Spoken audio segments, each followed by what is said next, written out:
today we are having them here from different parts of the sub-counties of this county to simply take them through the importance of sunscreen, the importance of wearing protective clothing, and also the importance of being able to identify lesions that can cause skin cancer.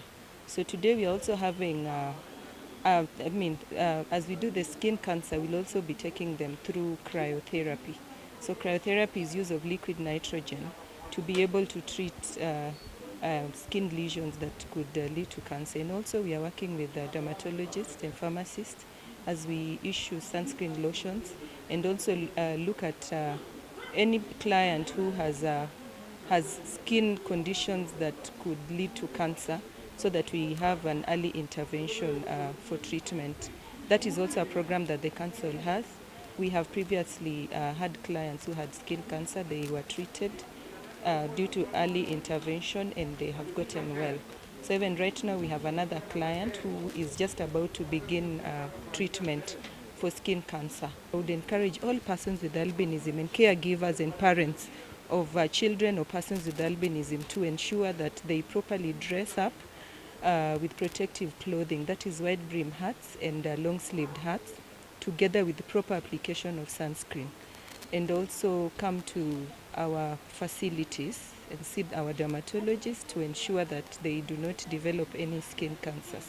And also to our communities, we should embrace persons with albinism. They're just people like us. The only thing is the lack of melanin that is giving them a different skin color. But they are people like us. We should not stigmatize them.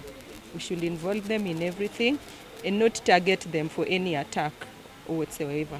Albinism basically is a genetic condition which do not have a cure. So what we do what we call preventive measures. And these preventive measures entails provision of sunscreen. And before we do that, we have to do what we call the examination, physical examination, to ascertain which skin lesions they may be having, because they are more susceptible to what we call sunburn, because they lack what we call melanin. And melanin protects them from what we call the effect of ultraviolet light, that is UVA and UVB. And this one actually damages their skin. If a patient comes with a skin lesion which is suspicious of cancer, we have to do what? We have to move with speed. We collect specimens for histopathology, whereby that one will confirm if that it is skin cancer or not. Sunscreens, they are used to protect us against the harmful radiations from the sun, in particular UVA and UVB, and our clients being having some problems with their skin, in particular albino, I think they do get worse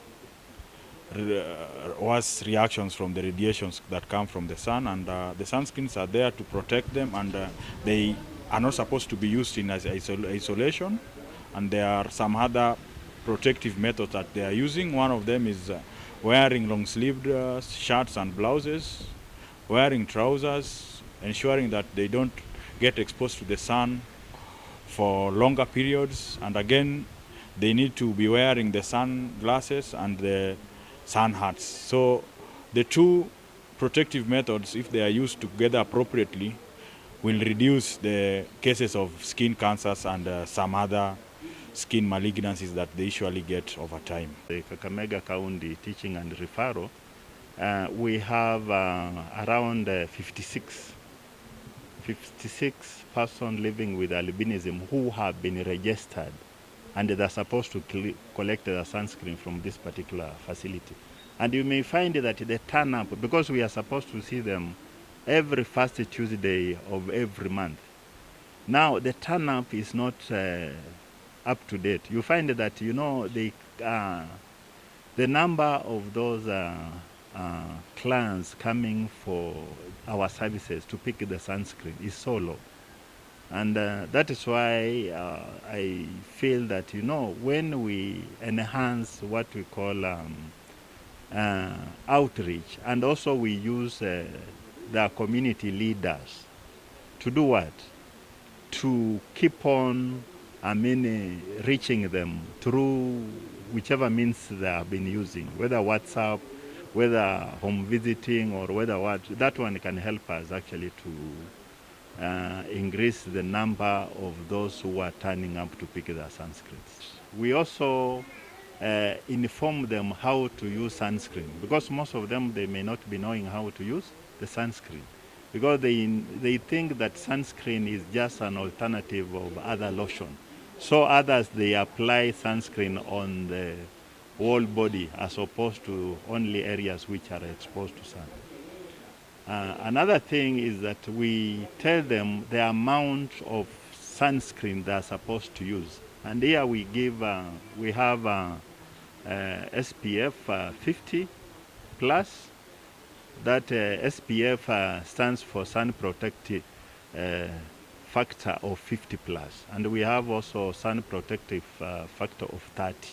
We also give them what we call lip balm, because also we fear that if their lips are exposed to the ultraviolet light and UVB, they are likely to develop what we call actinic cheilitis, that is inflammation of the lip, which prolonged exposure to sunlight, it can also progress to what we call the cancer of the lip. And also what we also do, we give them what we call after sun. After sun, they're supposed actually to apply at night.